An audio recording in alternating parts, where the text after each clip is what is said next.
Et salut.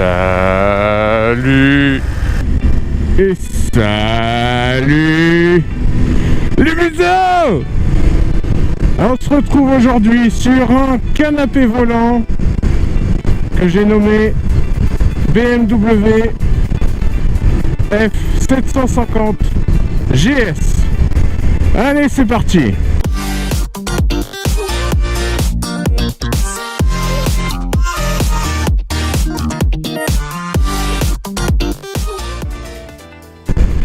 Et salut à tous. Salut, j'espère que vous allez bien. Moi, ça va très bien. Alors aujourd'hui, on est sur le test de la F750 GS sur les premiers kilomètres. C'est franchement très agréable à conduire. On s'y sent franchement très bien. La prise en main est assez facile. Le moteur est assez souple et coupleux. La force et la faiblesse du bicylindre, c'est toujours la même, c'est qu'on a une superbe reprise, mais à côté de ça, nous avons des à-coups quand on monte dans les tours.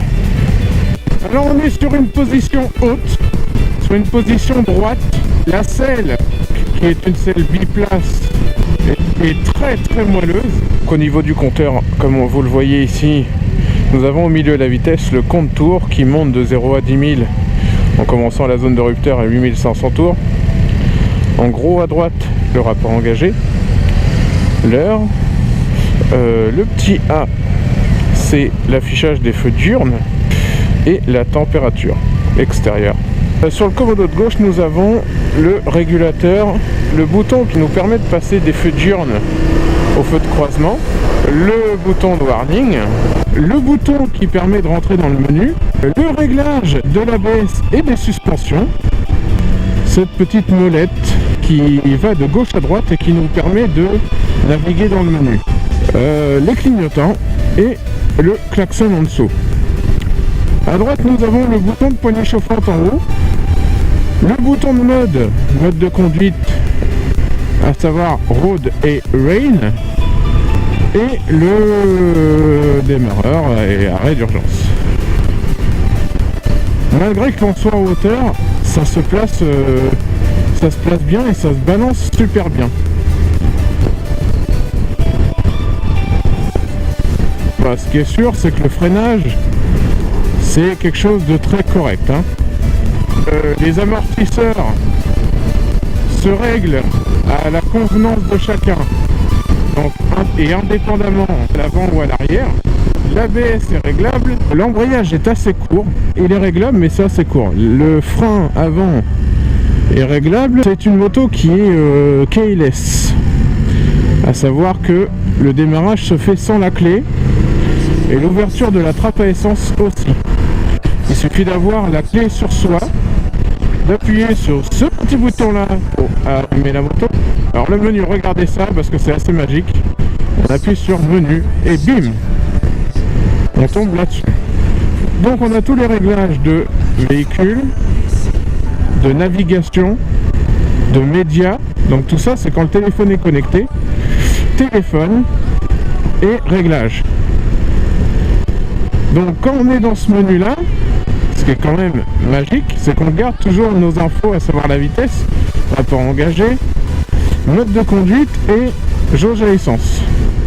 Donc quand le téléphone est connecté, ce qui est bien, c'est que on fait tout sur notre écran, comme ça, et ça le fait carrément. Et avec une petite pression, voilà, on accède à une ligne d'information sur la moto, ordinateur de bord, ordi de voyage, besoin de maintenance. Voilà, franchement, c'est presque plus complet qu'une bagnole. Et une pression et on revient à notre compteur. C'est fait d'une manière assez magnifique. Là-dessus on peut pas dire, ils ont fait ça très bien et c'est très propre, ça tombe vite en main. Je veux dire, moi je connais pas la moto et clac, j'arrive dans le menu, bim bam boum, j'ai les infos, on voit que d'une pression, tac, on tombe sur les infos. Et c'est franchement, c'est franchement excellent. Nous avons une bulle qui est fixe qui est basse, mais en fait qui suffit à pousser le vent au-dessus du casque. En définitive, là il n'y a pas de vent. Il n'y a pas de vent. Au-dessus de ma tête, il n'y a pas de vent. Il arrive où le vent? Il arrive au moins 1 mètre au-dessus de moi.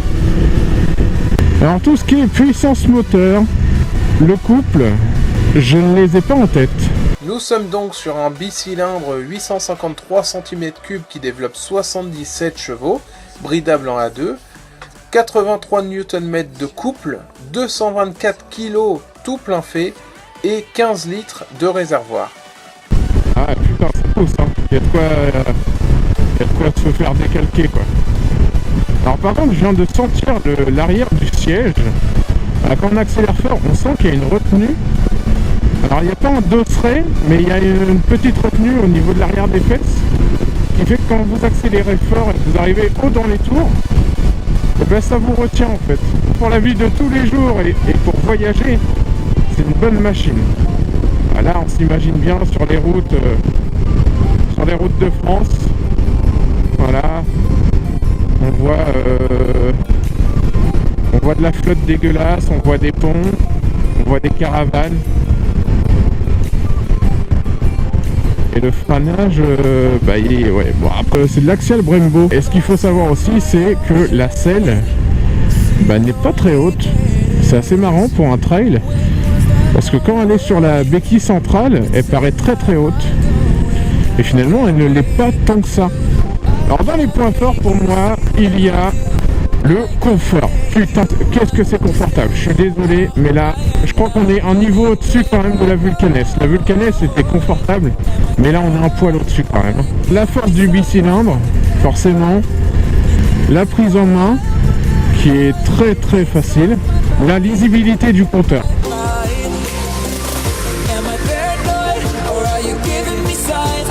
Le keyless, alors ça, je dirais pas que le keyless c'est un gros argument, mais enfin c'est sûr que c'est cool. La place du passager, alors j'en ai pas parlé, mais le passager a de la place, il n'y a pas de souci là-dessus. Et la hauteur de selle. La hauteur de selle, il n'y a pas à chier. Voilà, à l'arrêt, j'ai les 2 pieds à plat au sol. Maintenant, dans les points négatifs, il y a un gros point qui pour moi est négatif. La poignée de gaz, pour moi, elle n'est pas toujours précise et je trouve ça vraiment dommage. Au début, sur la poignée, on n'est pas assez précis. Personnellement, je trouve c'est pas assez précis. Alors, je vais pas parler dans les points négatifs du prix de la bécane, puisque je ne le connais pas. C'est une moto qui est à partir de 9 950 €. Donc, on est quand même sur la fourchette haute des motos qui font moins de 100 chevaux. Notre modèle d'essai est un modèle à 13 375 €. Parce que nous avons une peinture Austin Yellow métallique à 55 €, un pack confort à 780 € dans lequel il y a la béquille centrale, le keyless, les poignées chauffantes et le capteur de pression des pneus. Le pack éclairage à 295 € qui comprend les clignotants LED, les feux diurnes à LED et les feux à LED. Le pack touring à 870 € qui comprend le régulateur de vitesse et le support valise. L'écran TFT connecté à 615 €. Le silencieux Acra à 705 € et la selle confort à 105 €. Voilà, ce qui nous fait un total à 13 375 €. C'est une moto qui est vraiment très agréable. Écoutez les museaux, j'espère que cette petite vidéo vous aura plu. J'avoue que moi j'ai passé un bon moment. Je remercie Mototechnique d'avoir organisé cette petite balade. Si vous avez aimé la vidéo, n'oubliez pas à liker cette dernière, à la partager aussi, ça fera très plaisir. N'oubliez pas de vous abonner si ce n'est pas encore fait. Et je vous donne rendez-vous très bientôt pour la prochaine vidéo. Allez, see you soon les amis, see you soon.